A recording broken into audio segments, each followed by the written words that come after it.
जय हिंद। स्वागत है आपका इस नए वीडियो में। अभी आप हमारे चारों तरफ देख रहे हैं, एक सौम्यता है, एक शांति है। और हम कहाँ खड़े हैं? हम खड़े हैं राप्ती नदी के कछार में। ये तलहटी है उसकी। और इधर जो है वो पूरा का पूरा देख रहे हैं खेत कि जैसे हमारे यहाँ पे जब 2 बीघा किसी के पास होता है वैसे सीरियसली नहीं थे। और मतलब बहुत ज़्यादा अधिक खेत होती है लोगों की। लेकिन समस्या सबसे बड़ी बात ये होती है कि उनका जो खेत होता है उसकी बाउंड्री डिसाइड नहीं होती है, कभी कट जाती है तो कभी उधर हो जाता है। जैसे उधर आपको दिख रहा होगा, वो उधर भी खेत हैं कुछ लोगों के पास, लेकिन वो नदी की उस तरफ चली गई है।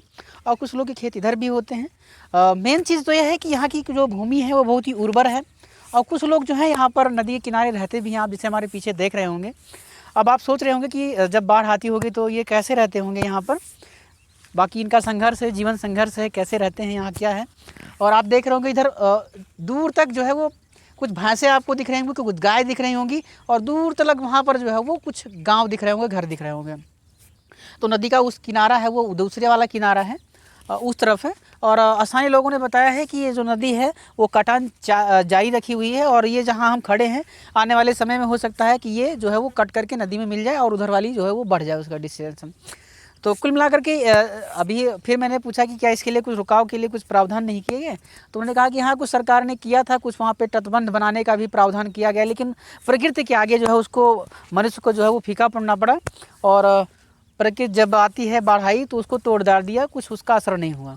आपको हम मिट्टी जो होती है वो कट करके इसी में गिरती है और मतलब छपाक की आवाज़ आती है। और आप चारों तरफ देख रहे होंगे कि उधर भी कुछ ना कुछ इसमें तैरता ही रहता है। और कभी कभी कुछ लोगों को यहाँ पे बहुमूल्य चीज़ें भी बहती हुई आकर के मिल जाती हैं, तो किसी ना किसी को भी धनवान बना देती है। और एक शांति है, एक सौम्यता है। आपको दिखा दें इधर ये जो है नदियों जो होती हैं वो अपने साथ उर्वर भूमि लेकर के आती हैं, मिट्टी लेकर के आती हैं। देखिए यहाँ पर रेत ही रेत है हमारे हाथ में, आप देख रहे होंगे। लेकिन यही रेत जो होती है ये बहुत उर्वर भूमि बनाती है। आप देखेंगे इसके ऊपर एक परत का परत जड़ती जाती है।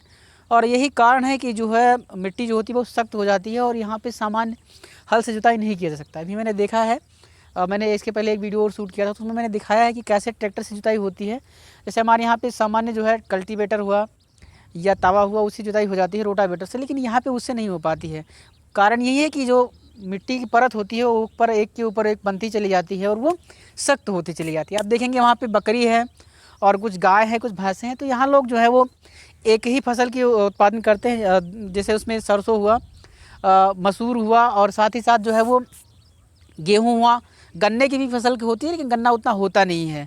और पशुपालन जो है इसका प्रमुख है। अभी मैंने उनसे बात किया है तो कम से कम 12 या 15 भैंसें जो हैं वो एक ही व्यक्ति के पास हैं। तो पशुपालन भी यहाँ का प्रमुख जो है वो व्यवसाय है। और बाकी यहाँ पे शांति है, इतनी मनोरम दृश्य है कि हम जो है आकर के आज में प्रसन्न हो गए। हमारा पूरा पूरा दिन बन गया।